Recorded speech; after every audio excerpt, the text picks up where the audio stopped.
Starting હું એમના જ સવાલોથી કરીશ જ્યાં એમને એમ કીધેલું છે કે એના ફાધર ઓફ થઈ ગયા તો એ મારી દીકરી પ્લેનમાં આવી ગયા. તો આજે તમે લોકો જવાબ આપો કે મને ખબર પડી હોય કે મારા ફાધર હવે આ દુનિયામાં નથી તો હું 2 મિનિટે રાહ જોઈ શકું?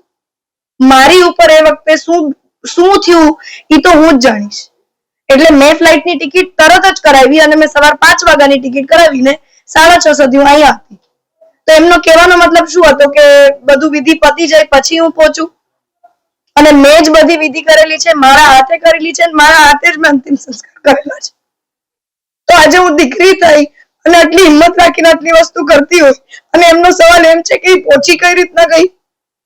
કેમ હું મારા બાપની આખરી વિધિમાં તમે એમ બી ઈચ્છતા હતા કે હું એને જોઈ પણ નહીં શકું? પેલા તો એ લોકોએ મને જણાવ્યું જ નથી. મારા પપ્પા મારો નંબર મારા પપ્પાના ફોનમાંથી ડિલીટ થઈ ગયો હતો. એ રેકોર્ડિંગ મારી સામે છે. મારા પપ્પા મારા ભાઈને એમ કહે છે મારે મારી દીકરી સાથે વાત કરવી છે તો નંબર આપ.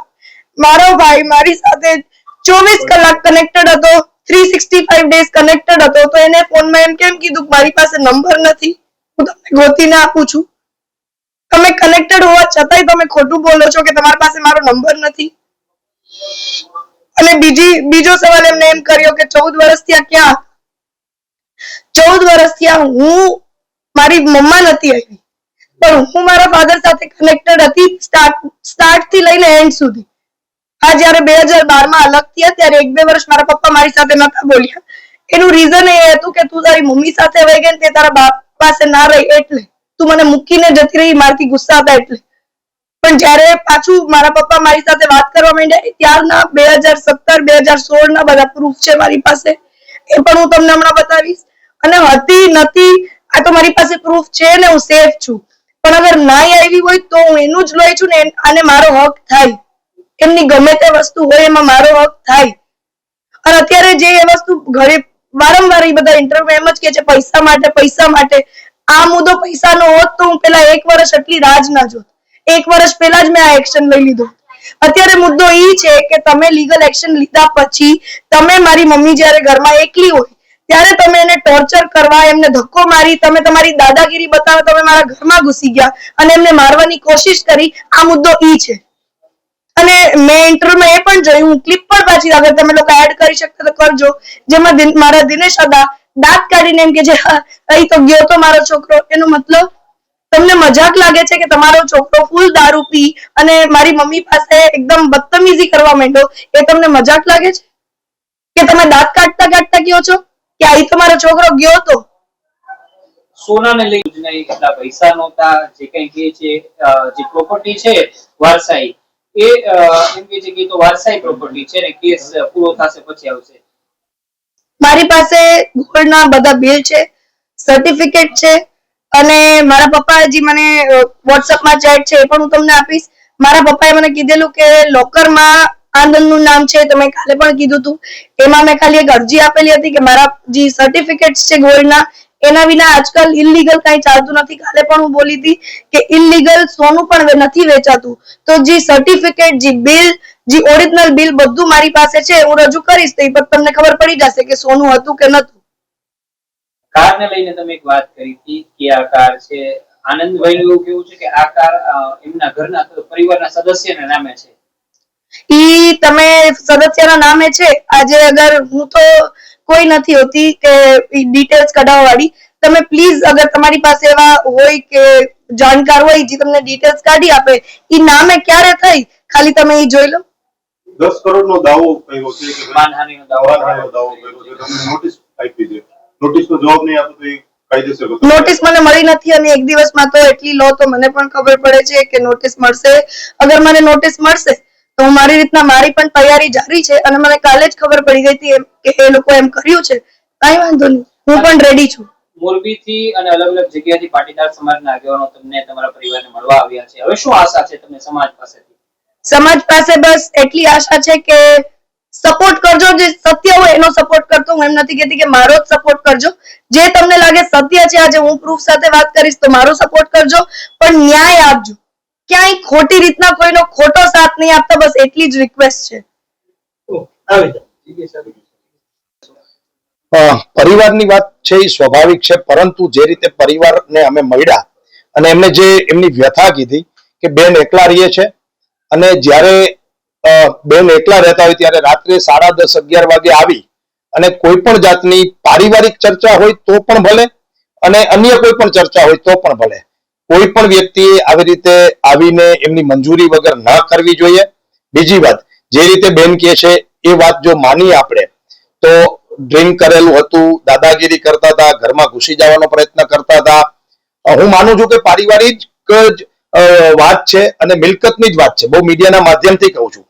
તો દાદાગીરી કરવાની ક્યાં જરૂર હતી? આમ છતાંય પરિવારે જ્યારે પોલીસને ફોન કર્યો, પોલીસની હાજરી હોય છે, તો પોલીસની હાજરીમાં જ્યારે વાત થાય છે ત્યારે પોલીસે ખરેખર બેનની વાત સાંભળી, ઘટના સ્થળની મુલાકાત પોલીસે જ્યારે લીધી તો એમની એફઆઈઆર લેવી જોઈએ અને કાંઈ નહીં તો કાંઈ નહીં 151 કરીને પણ કાર્યવાહી કરવી જોઈએ. આજ સુધી મીડિયાનો આટલો સહયોગ હોવા છતાં પણ આ પોલીસ તંત્રને એક મહિલા ઘરે એકલી હોય અને 3 લોકો આવીને ડરાવે ધમકાવે એવો બેનનો આક્ષેપ છે. આમ છતાં પણ રાત્રે 2 વાગ્યા સુધી બેન ત્યાં બેસ્યા છતાં પણ આજ સુધી પોલીસે કોઈ કાર્યવાહી સામેવાળા ઉપર કરી નથી. આપણે કાનૂની રાજની વાત કરીએ છીએ, ન્યાયતંત્રની વાત કરીએ છીએ. આપણા ગૃહમંત્રી ખૂબ પોલીસનો વ્યવહાર કેવો છે એવો પ્રશ્નો કરી રહ્યા છે, જાહેરમાં મીડિયાના માધ્યમથી પણ કરે છે. ત્યારે રાજકોટ પોલીસે જે કોઈ ડિપાર્ટમેન્ટ અહીંયા લાગતો હોય પોલીસ સ્ટેશન, એમને આ બેનને ન્યાય અપાવવો જોઈએ અને બેનની સાથે રહેવું જોઈએ. એકલા છે, મહિલા સશક્તિકરણની માત્ર વાતો ભાષણમાં અને ચોપડામાં ન ચાલે. પારિવારિક અને મિલકત એ જે હોય કોર્ટમાં જોઈ લેવાય છે, પરંતુ આ રીતે દાદાગીરી કરીને બેનની ઈચ્છા વિરુદ્ધ ઘરમાં આવવું અથવા તો ઘરમાં આવવાનો પ્રયત્ન કરવો એ કોઈ રીતે સામાજિક રીતે ચલાવી ન શકાય. એ વાત સ્પષ્ટ છે. શું છે સમાજની અંદર બુદ્ધિજીવી અગ્રણીઓ પણ રહેલા છે?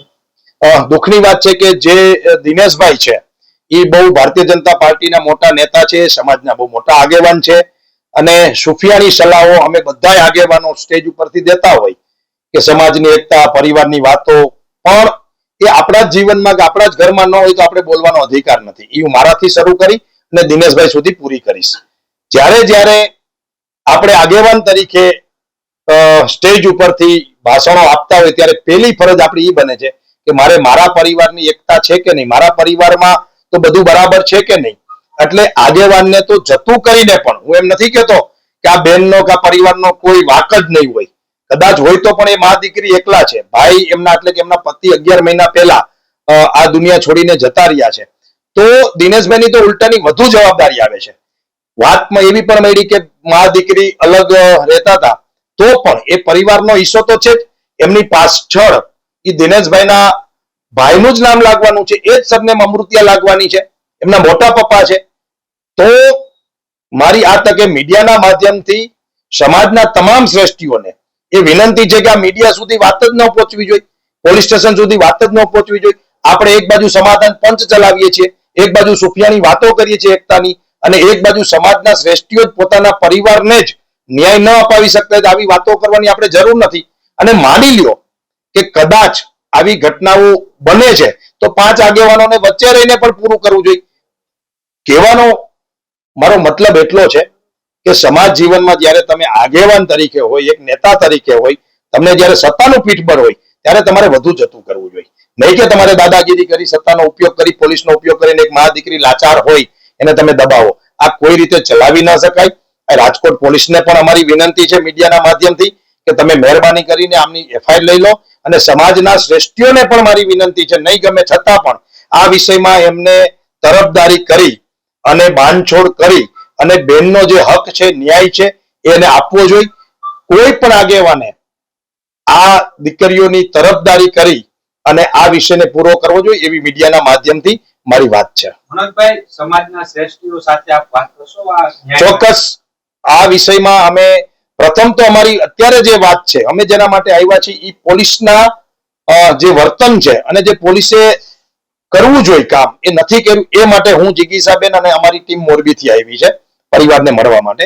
અને બીજી જ્યારે વાત છે મિલકતની, તો એ તો આમ હવે તો એમ કહેવાય કે ઘર ઘર કી કહાની છે.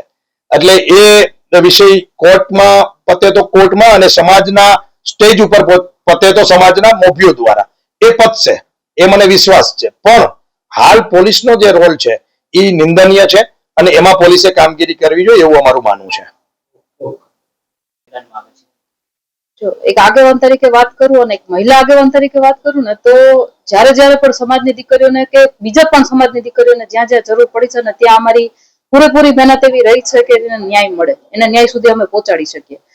હવે આ ઘરની મેટર છે પણ છતાં પણ મારું કહેવાનું એટલું છે જે કઈ પણ મેટર છે પણ એની અંદર વસ્તુ એવી થઈ છે કે આ લોકો જ્યારે પોલીસ સ્ટેશન એના વિરુદ્ધ ફરિયાદ કરવા જાય છે ત્યારે એની ફરિયાદ લેવામાં નથી આવતી. માત્ર ને માત્ર એટલા માટે થઈને કારણ કે ભાજપ સાથે જોડાયેલા છે. એટલે મારું કહેવાનું એમ છે કે સત્તાધીશ ગુંડાઓ કહેવાય કે જેના ઈશારે પોલીસ તંત્ર કામ કરી રહ્યું હોય. એટલે વિચાર કરો કે એક મા દીકરી છે, આટલા વર્ષોથી પોતાની જાતે એકલા રહે છે. આજે હું પાટીદારની દ્રષ્ટિએ વાત કરું તો પાટીદાર સમાજ છે ને ખુમારી વાળો સમાજ છે. એ બીજા પણ કોઈ હેરાન થતા હોય, બીજા કોઈ પણ બેનો દીકરીઓ પણ હેરાન થતી હોય ને તો એનાથી ના જોવાય અને એની મદદે પહોંચી જતો હોય. પણ આ પરિવારમાં જે એમના મોટા પપ્પાની જે વાત છે દિનેશભાઈની, એનું મેં એવું વર્તન જોયું કે બીજેપીમાં છે એક હોદ્દા ઉપર છે કે જસદણના પ્રભારી છે, એની પાર્ટીના નારા છે બેટી બચાવો બેટી પઢાવો, પણ એને તો એ ક્યાંય સાઈડમાં મૂકી અને પોતાની જ બેનો ઘરની બેનો દીકરીઓને આવી રીતે હેરાન કરતા હોય. કોર્ટ મેટર ચાલતી હોવા છતાં પણ જો એ ઘરે આવી અને એના કહેવાય ને કે એક મહિલાના કાઠલા પકડીને એવી રીતે એનું વર્તન હોય, એવું લુખા તત્વ જેવું એનું વર્તન હોય તો એક પાટીદાર તરીકે પણ એને હું એમ કહું છું કે શરમજનક વાત કહેવાય.